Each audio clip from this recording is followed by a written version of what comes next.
Assalamualaikum warahmatullahi wabarakatuh.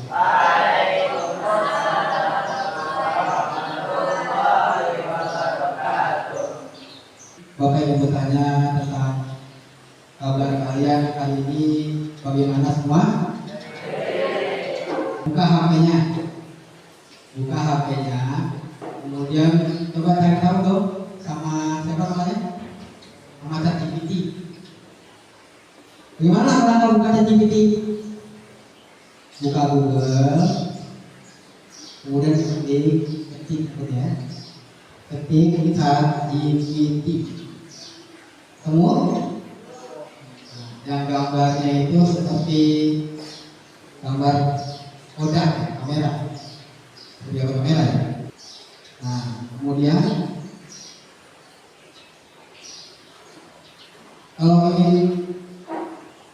kalau yang gratis itu ada yang bagian paling bawah, ada tetap keluar misalnya ya, ada. Kemudian ada namanya kelola kunci ya, jadi kamu paling atas di ujung itu ada tanda silakannya ya, baru masuk ke dalam pertanyaan kepada ChatGPT. Coba tanya. Biasakan kalau kita bertanya kepada AI kalau bertanya kepada AI, itu kita ada sopan satu bagaimana kita bertanya kepada manusia. Kita kan pertama permisi, maaf, tolong. Kalau ada pertanyaan, beritahukan kepada saya tentang berpikir komputasional dan literasi digital. Ayo, saya sudah ngomong jawabannya. Jangan lupa mengucap terima kasih banyak ChatGPT. Tahu nggak ini pengalaman masalah itu? Kenapa pengalaman dengan WA? Kenapa buka WA? Di WA ada Meta. Nah itu pengalaman kamu itu. Ya. Meta itu sama dengan ChatGPT ya. Dan kamu tanya tadi jawab dong. Apa itu berpikir komputasional dan literasi digital? Ayo, udah tahu jawabannya. Bukan hanya tentang komputer, tapi cara berpikir sistematis untuk memecahkan masalah dengan konsep yang bisa diterapkan dalam komputer maupun kehidupan sehari-hari. Beberapa komponennya: pemecahan masalah, membagi masalah besar jadi bagian-bagian yang kecil. 2. Pengenalan pola, melihat kesamaan atau pola dalam masalah. 3. Fokus pada hal penting, mengabaikan detail yang tidak perlu. 4. Berpikir algoritmik, membuat langkah-langkah dalam mencapai penyelesaian masalah secara berturut-turut. Contoh sederhananya Asakmi. Pertama, siapin air. 2. Rebus minyak. 3. Campurin dengan bumbu. 4. Saji. Sudah. Hah? Oke ya. Ada yang Bapak lupa ini. Tadi kalau siapa yang bacanya? Saya belum absen ya akhirnya. Coba saya absen dulu ya. Pertama, Nadi Amarrauh ada. Ada ya? 2. Agus Sauri ada. Oh enggak. 3. Rizki Hidayatullah. 4. apa ini? Nur.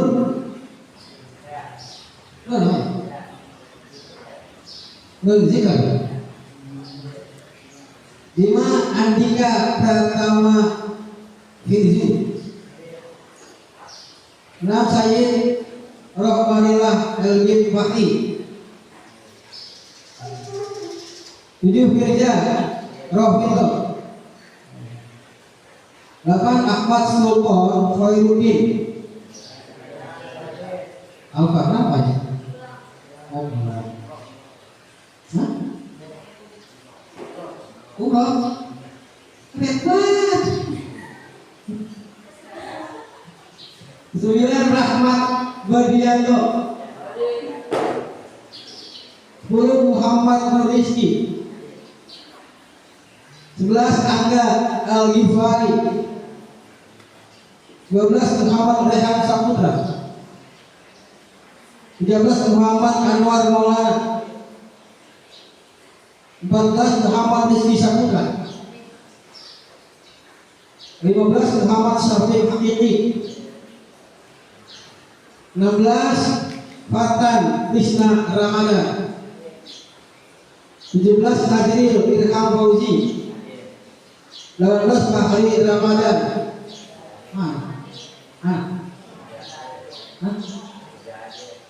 Umroh lain ya?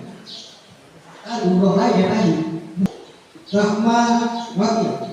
20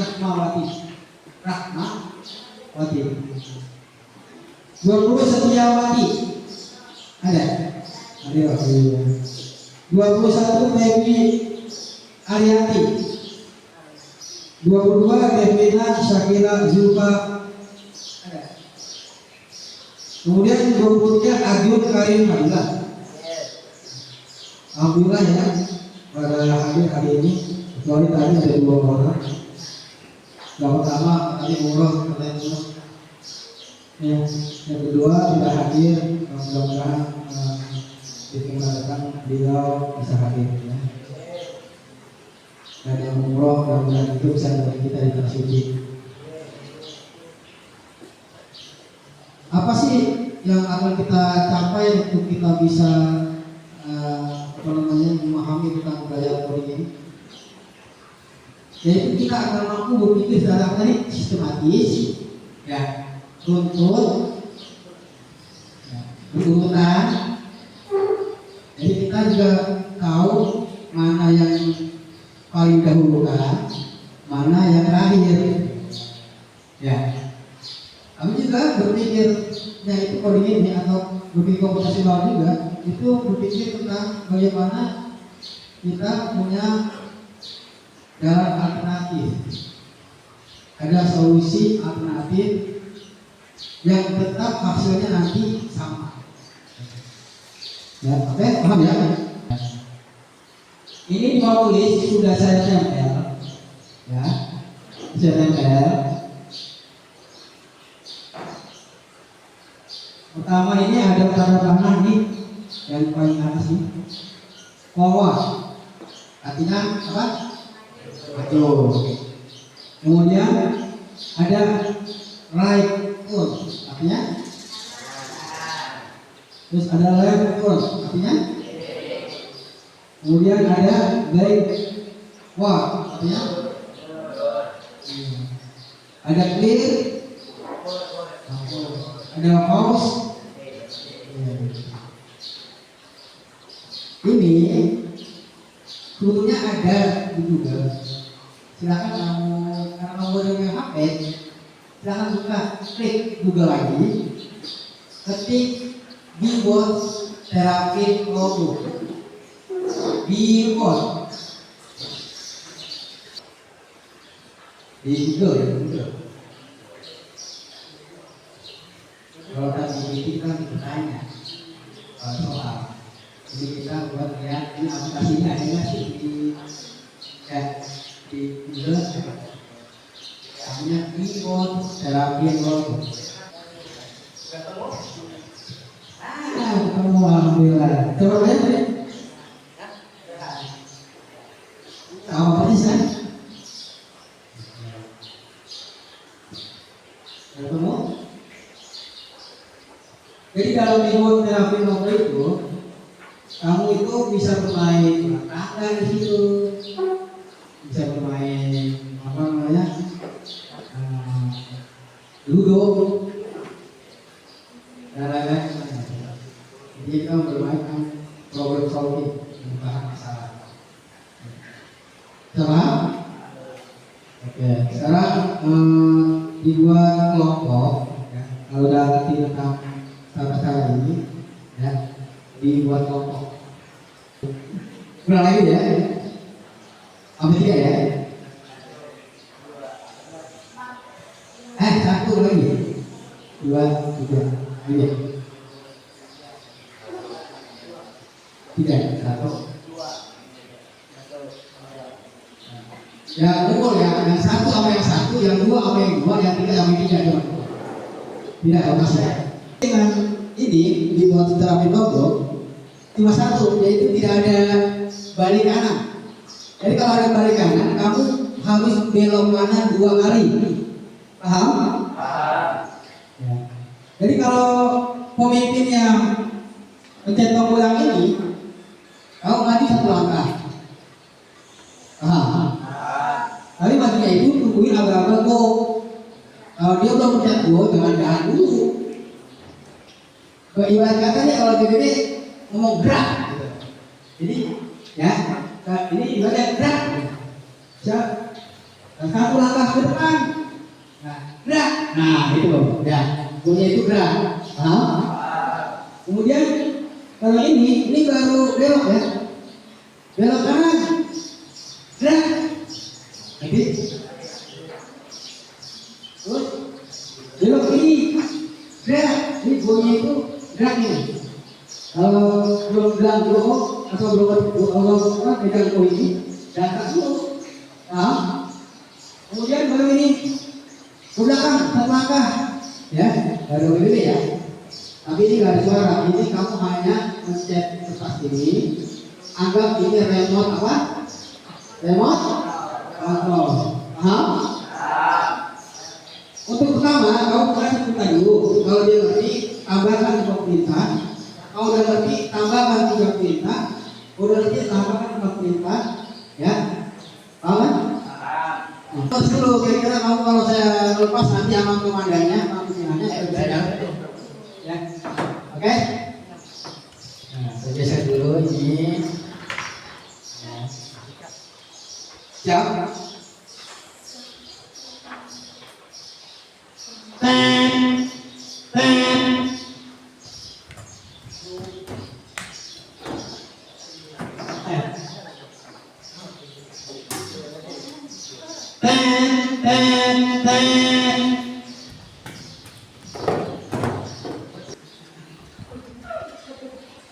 Kalau saya belum paus, kamu gimana? Aja apa-apa. Ya, kakinya masih apa? Masih beberapa ke dalam apa namanya dengan tumit nggak apa-apa. Karena di paus, ya paham ya? Berhenti. Oke, kan? Nah, coba saya melihat kamu masing-masing kelompok menuruti komandannya masing-masing agar lebih apa? Lebih mengerti dari. Sekarang saya saran kepada kelompoknya masing-masing. Kelompok ada di depan beserta biar dijaga.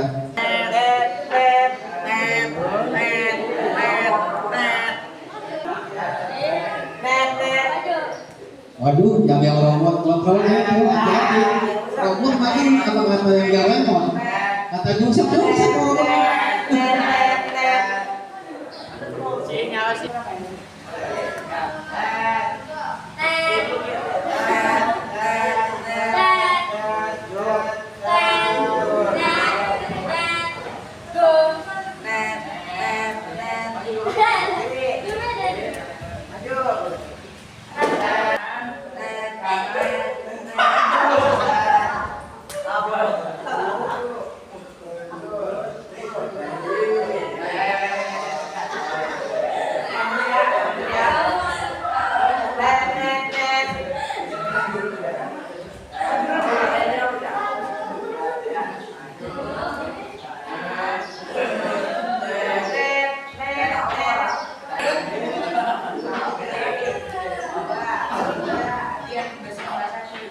Kalau kamu terlalu sakit paus.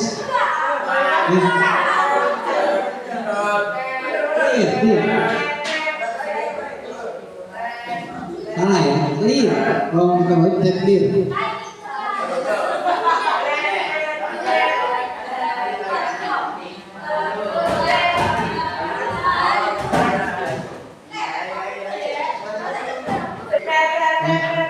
belakangnya. Ini satu-satu.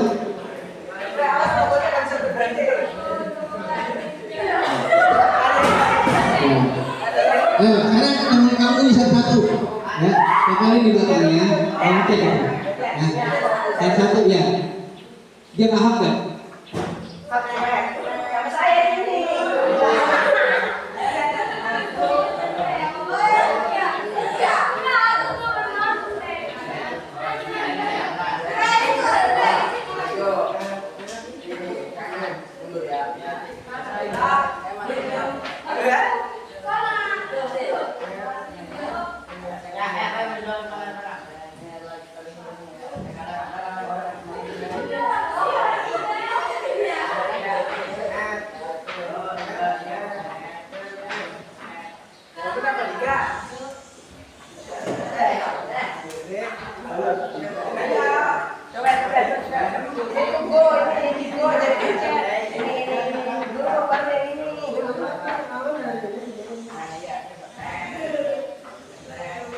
Kalau teman ini selesai, lagi buat yang lainnya ya.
Jadi abstrak ya, abstrak. Ini ya, karena abstrak ya, berarti kan ini apa? Maju ini, ya terus, oh terus ya, ini, oh iya abstrak ya, iya, itu namanya. Tapi ingat ya, setiap dia mau bergerak harus dikelilingi dulu ya, karena kan kalau kita kita yang tahu.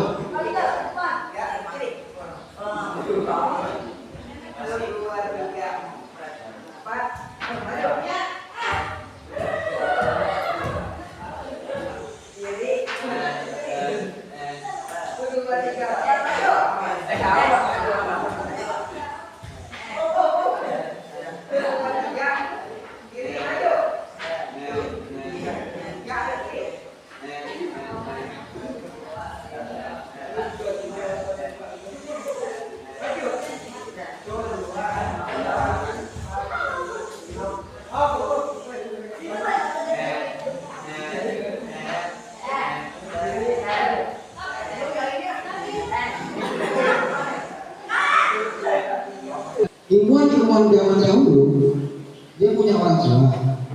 Orang tuanya itu kalau bertanya kepada anaknya yang sekolah dia bukan nanya begini, kamu tadi belajar apa sama Pak Guru? Enggak nanya begitu.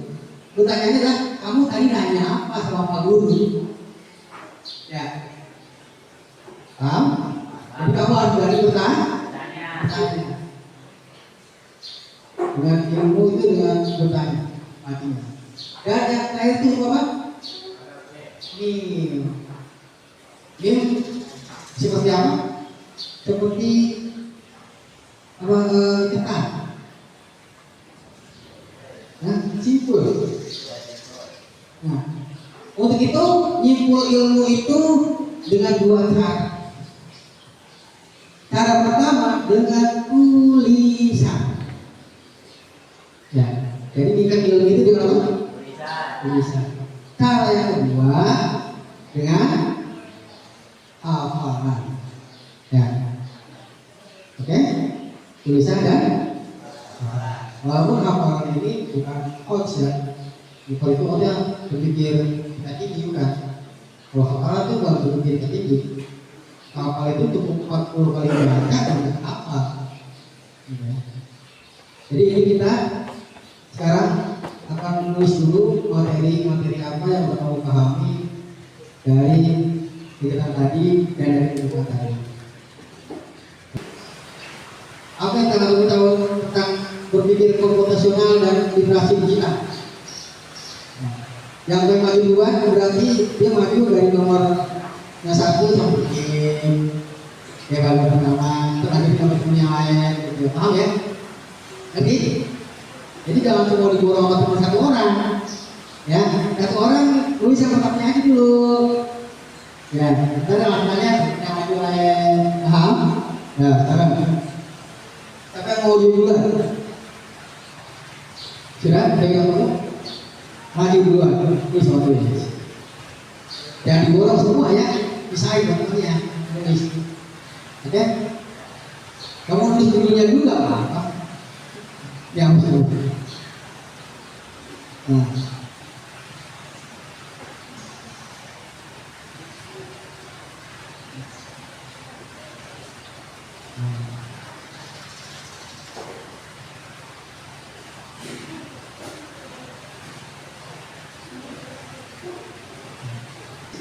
Bapak akan memberikan sebuah contoh lain dari yang tadi. Itu tentang berpikir komputasional dan literasi digital, atau juga berkaitan dengan coding KA. Ini ada dengan amplat, ya. Kalian tahu ini? Apa ini namanya? Ya, ini namanya monopoli ya. Ini monopoli. Ada angkanya? Ada. Aturannya banyak kan? Kalau kita baca aturannya, kamu tinggal lihat belakangnya ya. Di belakangnya ini ada aturannya, ada prosedurnya, dan lain sebagainya, cara mainnya. Ya. Monopoli ini juga termasuk dalam coding ya. Di coding ini bisa fungsional kayak ini. Ya, jadi kamu bisa menggunakan ini dalam kehidupan sehari-hari. Kalau keluar apa dulu yang keluar? Ini ya. Lanjut temennya yang lain. Kita bahas dulu tentang pemahaman siswa ini. Yang hal-hal tadi yang ditemukan sampai yang kita praktekkan tentang berpikir komputasional dan literasi digital. Lalu ya, silakan ajukan semuanya. Ajukan ini, bawah. Nah, saya kasih. Kami tunggu itu sudah selesai. Ya, tulis Muhammadiyah. Ya ini.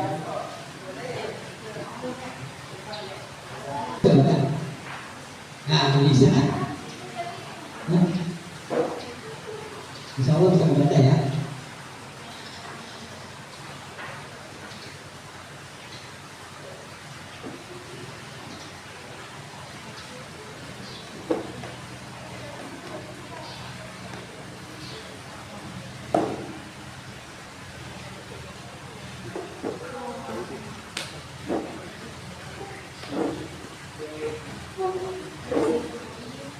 Ya, lagi temannya yang mau maju lagi, kasih depan.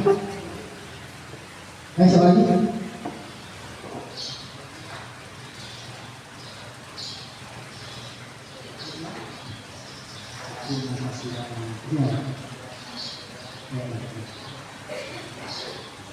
Silakan yang ingin membacakan hasil daripada teman-teman kamu yang sedang menulis tadi menulisnya.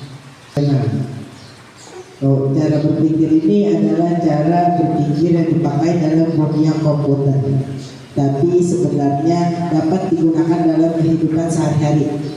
Intinya kita belajar tentang menyelesaikan masalah-masalah dengan langkah yang terstruktur. Ciri-ciri berpikir komputasional: decomposition, pemisahan pola, pemecahan masalah besar menjadi bagian-bagian kecil diselesaikan. agar lebih mudah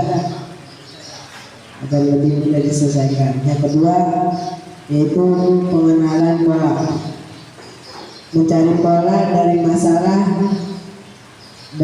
atau data untuk mempermudah pemahaman dan penyelesaian. Yang ketiga, abstraksi, mengambil informasi penting dan mengabaikan yang tidak relevan. Yang keempat, ada abstraksi. Abstraksi ini ada menyusun langkah-langkah yang jelas untuk menyelesaikan masalah. Nah, Ayo semuanya lagi.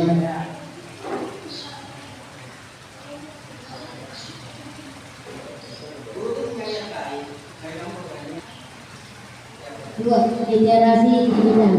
Literasi digital adalah kemampuan menggunakan teknologi digital secara bijak, aman, dan produktif.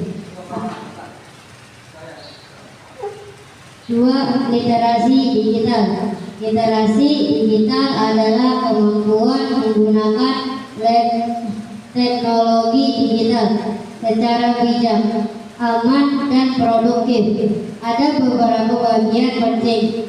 Akses, bisa menggunakan internet, aplikasi, dan perangkat. Dua, analisis, bisa memilah informasi, mana yang benar, mana yang hoax. Tiga, komunikasi, tahu cara berinteraksi sopan dan efektif di dunia digital. Empat, kreasi, bisa membuat suatu konten tulisan. Paham, alhamdulillah. Dan yang belum bawa HP, silahkan ditulis dulu ini. Yang bawa HP dipoto. Nama saya kata literasi digital itu kan kayak pakai HP. Kalau misalnya literasi secara komunikasi gimana? Ya, kan kalau namanya digital itu biasanya memang harus pakai HP, internet, pakai komputer, ada notebook, ada Chromebook, Chromebook, dan notebook dan lain sebagainya. Oh ya, internet dah, karena digital sifatnya, paham ya? Terus kalau misalnya literasi biasa gimana? Literasi biasa ya kita baca aja, kita baca Al-Quran itu literasi, baca Al-Quran tidak literasi. Justru kita bersyukur sebagai orang Islam, ya. Karena buat apa kita baca Al-Quran tapi kita tidak tahu isinya. Kalau kita tahu isinya, kita bisa mengamalkan isinya. Paham? Berapa banyak dari kita yang umat Islam itu baca Quran hanya Arabnya saja, tapi dia nggak tahu bagaimana mempraktekannya. Benar nggak? Literasi digital tuh bisa juga kamu baca Quran di HP, bisa nggak? Di HP ada aplikasi Al-Quran nggak? Literasi digital kan? Tinggal buka Play Store, ya, cari Al-Quran, ya, tidak. Karena masih tahu kan? Praktis. Kamu mau kemarin nih, misalkan udah lama kamu udah dewasa ya, mau kemarin ada apa namanya? Ada Google Maps, ya, ada Google Maps. Aplikasi nggak ada? Aplikasi. Ojol itu pakai apa itu? Google Maps kan? Ya. Tapi dia kan ada aplikasinya langsung dari perusahaan, ya. Semuanya ada. Sekian dari saya. Kurang lebihnya mohon maaf. Wabillahi taufiq wal hidayah. Assalamualaikum warahmatullahi wabarakatuh.